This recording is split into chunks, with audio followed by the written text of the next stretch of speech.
Selamat pagi, salam sejahtera Bapak Ibu serta saudara-saudara yang dikasihi Tuhan. Berjumpa lagi di dalam program Morning Call GPIB bersama saya, Pendeta Franklin Michael Tamrin dari GPIB Jemaat Sola Gracia Marangkayu, Kalimantan Timur. Pada saat ini kita akan membaca dan merenungkan sabda Tuhan.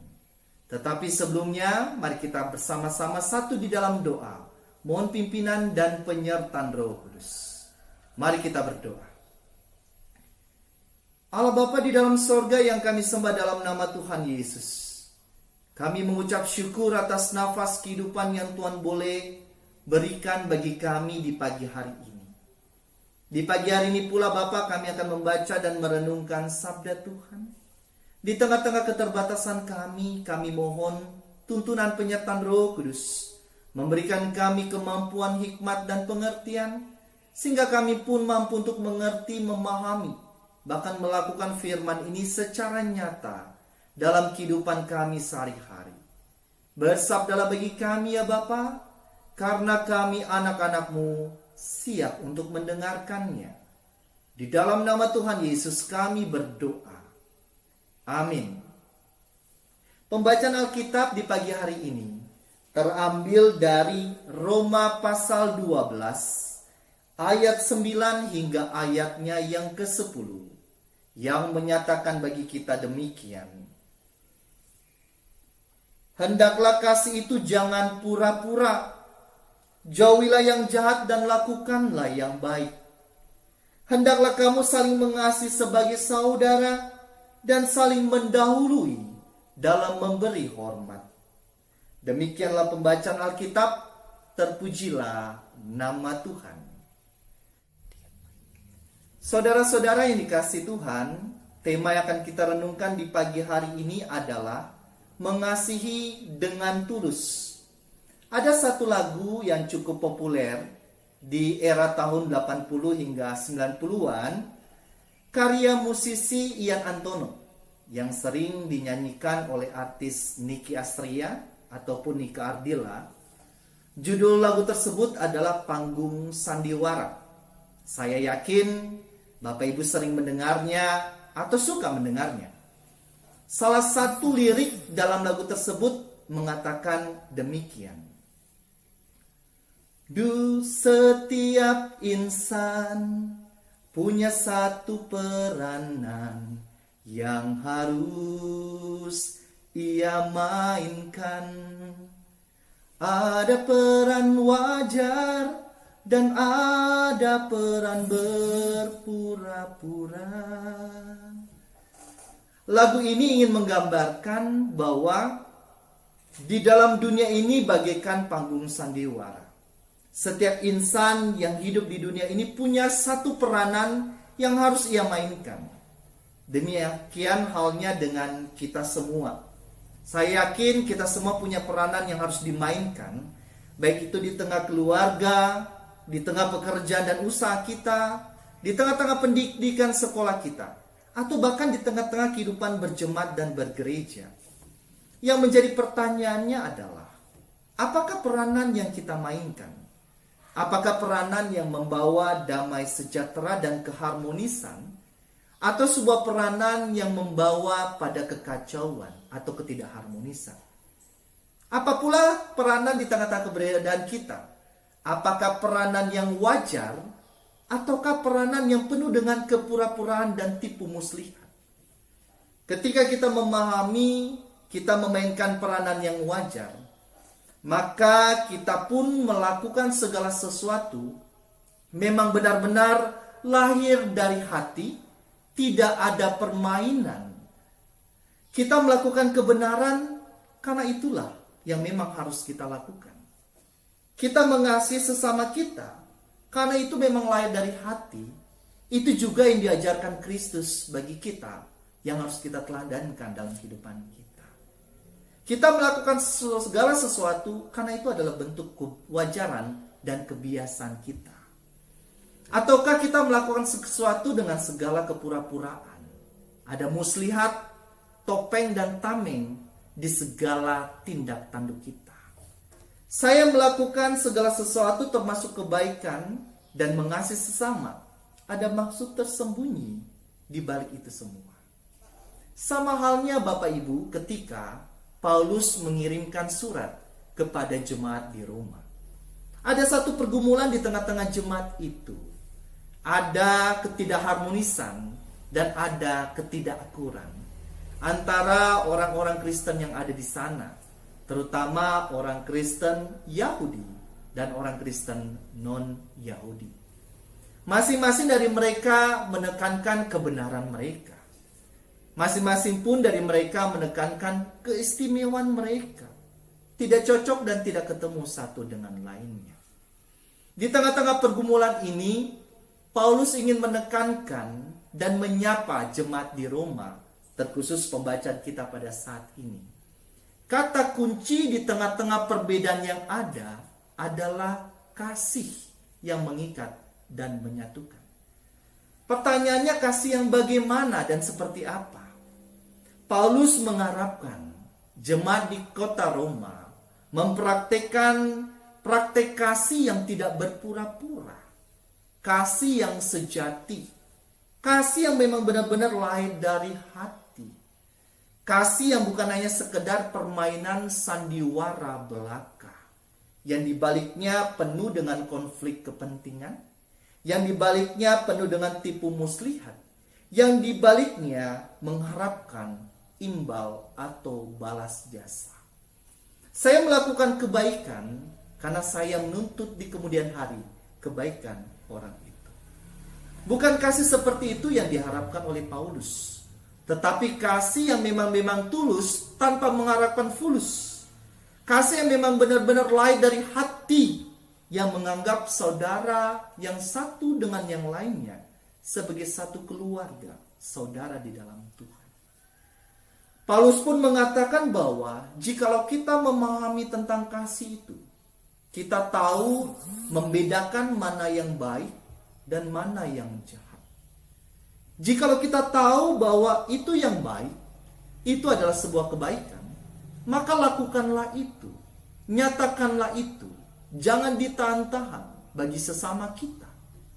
Tetapi jikalau kita tahu itu adalah sebuah kejahatan dan ketidakbaikan, mengapakah kita harus melakukannya? Mengapakah kita harus melakukan kejahatan dan ketidakbaikan kepada saudara-saudara kita dan akhirnya menyakiti mereka? Sebuah kasih harusnya menghadirkan damai, kerukunan, dan keharmonisan, bukan menyakiti sesama. Lalu Paulus pun mengatakan di dalam ayat selanjutnya, terutama ayat 10. Kasih itu dinyatakan bagaikan kita ada di dalam satu keluarga. Saya menganggap saudara-saudara yang ada di persekutuan itu sebagai saudara di dalam Tuhan. Engkau saudaraku, walaupun engkau berbeda dengan aku. Tidak ada kata orang asing. Tidak ada kata engkau berbeda dengan aku. Tidak ada kata engkau golongan yang berbeda. Engkau pihak yang berbeda. Engkau suku yang berbeda di tengah-tengah jemaat.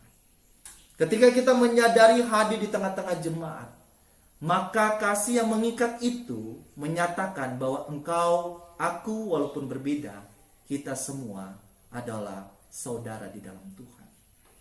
Kata yang digunakan di dalam ayat 10 pun berarti dalam bahasa Yunaninya Philostorgos. Kasih yang nyata di tengah-tengah keluarga. Paulus mengharapkan walaupun di tengah-tengah jemaat di kota Roma ada perbedaan Yahudi, non-Yahudi, tetapi dalam kasih engkau saudara di dalam Tuhan. Tidak ada perbedaan dalam praktek kasih. Nyatakanlah kasih itu, karena Tuhan sebagai kepala, kita jemaat disatukan sebagai satu saudara, keluarga Allah. Bapak Ibu yang dikasih Tuhan, sapaan Paulus di dalam suratnya kepada jemaat di Roma, itu juga sapaan bagi kita di pagi hari ini. Hendaknya di tengah-tengah keberadaan kita memainkan peranan yang baik, peranan yang wajar, peranan yang melakukan segala kebaikan tanpa topeng dan kemunafikan. Bukan peranan yang hanya demi kepentingan diri sendiri, di mana kita bersandiwara, dimanapun kita berada. Ada beberapa pelajaran, ada beberapa perenungan yang boleh kita dapatkan di pagi hari ini ketika kita membaca surat Paulus kepada jemaat di Roma. Pelajaran yang pertama adalah gereja bukanlah tempat untuk mencari panggung. Ketika masing-masing orang yang ada di dalamnya saling mengejar posisi prestisius, peranan terhormat, atau tempat yang terhormat. Dan demi tempat terhormat dan tempat prestisius itu, kita rela untuk menyalahkan, menjatuhkan, dan menjelekan sesama kita, walaupun dia saudara kita. Gereja tanpa sadar menjadi tempat peperangan, tempat konflik kepentingan, tempat pertempuran. Siapa yang lebih utama di antara kita? Mari Bapak Ibu, gereja bukanlah tempat untuk mencari panggung. Tapi gereja adalah tempat di mana kita diutus untuk menyatakan kasih itu secara nyata sebagai saudara satu dengan lainnya. Janganlah demi ego kepentingan kita mengorbankan persekutuan kita, memporak-porandakan keharmonisan, keakuran, damai sejahtera yang selama ini terjalin demi ego saya. Dan yang kedua Bapak Ibu, gereja bukanlah tempat permainan sandiwara belaka yang semuanya dilakukan demi kepentingan aku, demi kepentingan kelompok, atau demi kepentingan golongan.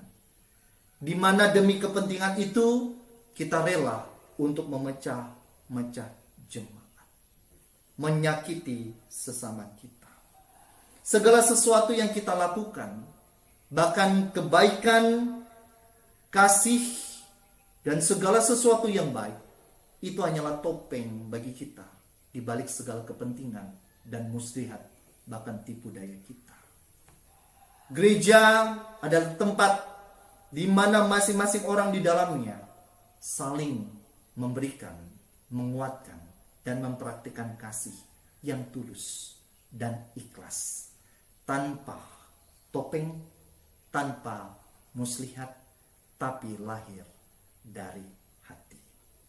Selamat mempraktikkan peranan kita di tengah keberadaan kita. Apakah peranan kita untuk kita mulai di hari ini? Apakah peranan yang wajar? Ataukah peranan yang penuh dengan kepura-puraan? Tuhan Yesus memberkati. Amin. Oke. Mari kita satu di dalam doa. Ya Allah Bapa di dalam sorga yang kami sembah dan muliakan, di dalam nama Tuhan Yesus, kami mengucap syukur. Di pagi hari ini kami boleh membaca dan merenungkan sabda Tuhan. Kiranya sabda Tuhan ini tidak berlalu begitu saja, tetapi tetap nyata dalam hati pikiran, bahkan tingkah laku nyata kami. Demikian pula kami mohon bimbingan dan penyertaan Tuhan di tengah-tengah kehidupan bermasyarakat, bergereja dan berjemaat. Kiranya dalam peranan yang kami mainkan, kami boleh menghadirkan damai sejahtera dan sukacita di dalam karya nyata kami sehari-hari. Pada saat ini Bapa, kami berdoa untuk persekutuan pelayanan kesaksian dalam lingkup gereja Protestan di Indonesia bagian Barat. Kami berdoa untuk majelis sinode dan untuk jemaat-jemaat dimanapun mereka berada. Bimbinglah kami Bapa, sehingga kami menjadi alat Tuhan untuk menghadirkan damai sejahtera di tengah-tengah kesaksian kami. Saat ini pula Bapa, kami berdoa untuk Departemen Pelkes GPIB bersama dengan departemen-departemen lainnya. Di dalam karya nyata mereka, di tengah-tengah pelayanan mereka, di tengah-tengah program yang mereka jalankan. Bimbingan penyertaan Tuhan Yesus nyata bagi mereka, sehingga setiap program, setiap kegiatan dapat berjalan dengan baik, dapat berjalan dengan lancar dalam tuntunan penyertaan Tuhan. Demikian pula Bapa, di saat ini kami berdoa untuk kehadiran kami di tengah-tengah bangsa dan negara kami, bangsa Indonesia. Di saat ini Bapa, kami bersama-sama dengan bangsa-bangsa di muka bumi ini bergumul menghadapi pandemik virus COVID-19. Bimbinglah kami Bapa di setiap kehadiran kami, baik di dunia nyata maupun di dunia maya. Kami boleh memberikan hal-hal yang baik, hal-hal yang positif, mendukung satu dengan lainnya, memberi kekuatan satu dengan lainnya. Kami mohon dan berdoa hanya kepada Tuhan Yesus sumber pengharapan. Kiranya Tuhan memulihkan keadaan di muka bumi ini, keadaan di tengah-tengah bangsa kami, terutama ketika kami menghadapi pergumulan bersama virus COVID-19. Kami hanya berpengharapan kepada Engkau ya Bapa. Engkau pulihkan keadaan ini kembali kepada keadaan sedia kala. Ya Allah Bapa dalam surga, pada saat ini kami pun berdoa bagi kami semua, ketika kami boleh mengawali pagi hari ini dengan setiap peranan kami masing-masing, baik di tengah pekerjaan, baik di tengah pendidikan, di tengah sekolah, bahkan di tengah-tengah kehidupan jemaat. Bimbinglah kami di hari ini. Berikanlah kami kekuatan, kesehatan, hikmat, dan pengertian, sehingga kami boleh menghadirkan karya nyata Tuhan itu di dalam segala tingkah laku kami yang menghadirkan damai sejahtera bagi sesama. Di dalam nama Tuhan Yesus kami berdoa. Amin. Bapak Ibu yang dikasihi Tuhan, kiranya kasih setia Tuhan Yesus Kristus menyertai dalam segala kehidupan kita.